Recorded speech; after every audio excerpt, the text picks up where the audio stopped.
Hi everyone, I have a pale skin swatches video for you today, and one of them is a new launch from Fenty. Exciting, they finally brought out some more colors of this formula.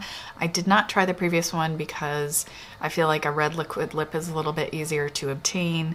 A lot of different brands do them nicely, but a nude, peachy kind of color, that's something I have a hard time finding. So I picked up the Fenty Beauty Stunna lip paint in Unbutton, and this is a kind of peachy, slightly brown nude on me. And I also wanted to kind of compare it to this Colourpop lip, which is definitely a different color tone. It's Midnight Snack, but it's similar. It's also kind of peachy, but I feel like it's a little less brown.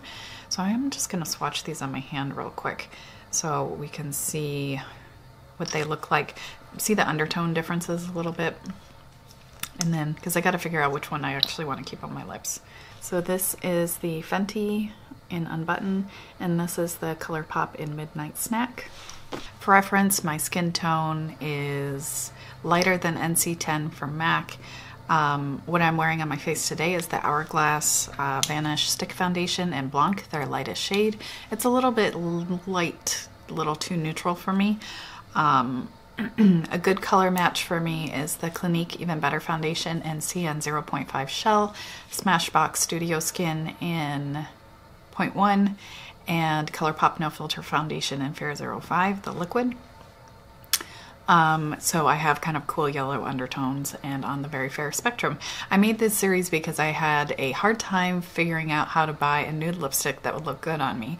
With my very fair skin plus the yellowish kind of undertones on me, I find that even things that look good on other pale people like Taylor from the Taylor don't look good on me because I have a different undertone, and something that looks like a nice nude on someone that's got like light skin to light to medium skin on me all of a sudden looks like kind of like a mid-tone, way different look, much more of a look than I'm expecting. So I just always struggle finding nude lipsticks that I like that work with my undertone and depth of skin or lack of depth of skin.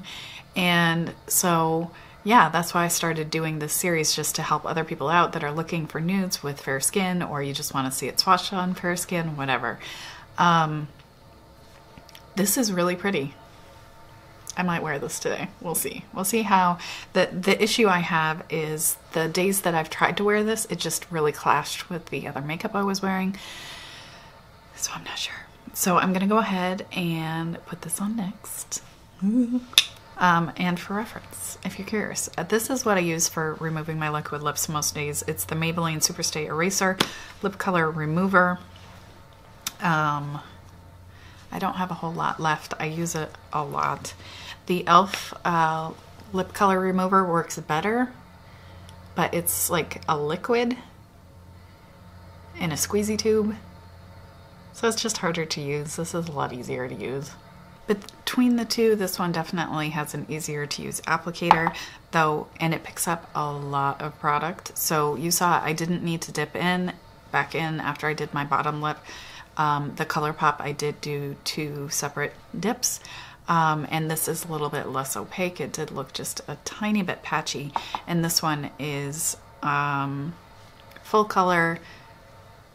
One dip did my whole lips, and I actually scraped off a little bit from the top because it does pick up so much product.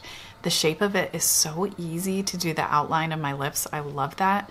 And it's a very thin formula. It spreads very easily. It's just easy to use. And the only thing that I have to look out for is that I don't get too much on the applicator. So yeah, definitely really user-friendly, which I appreciate.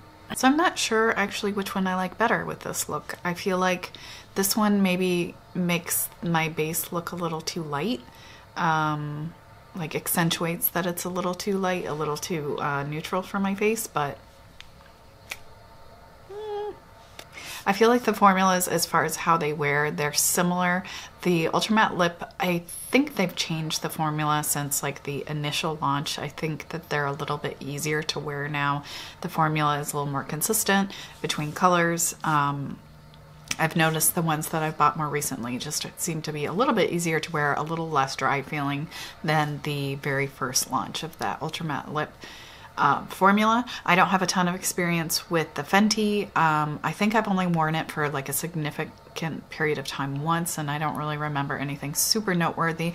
It feels a little bit heavier on the lips, I think, and that may be due to the fact that it puts a lot of product on, and it might be something that I learn that I need to just put an even thinner layer on. It's just really tempting to let it, you know, apply that pretty thick layer, even though it's like a thin liquid. It's just like, it's a lot. And I don't know if you'll be able to see, it's almost like, see that?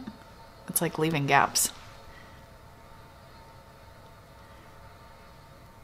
So I'll let you know how it wears throughout the day, if I can figure out a way to avoid that kind of gapping in my lip lines and whatnot. I'll put it either in the description box or a little note on the screen. We'll see. But yeah, I think that's it. So I think that's all I had to say about this. I cannot stop coughing, so I'm gonna try to wrap this up really quickly. Let me know if you plan on picking either one of these up, if you've tried it out already, what your skin tone is, how it looks on your face. Do you like it? Do you not like it? I would love to hear from you. If you have any tips on using that Fenty formula, that would also be super helpful. I hope you're having a great day. Thank you so much for watching, and I'll see you soon.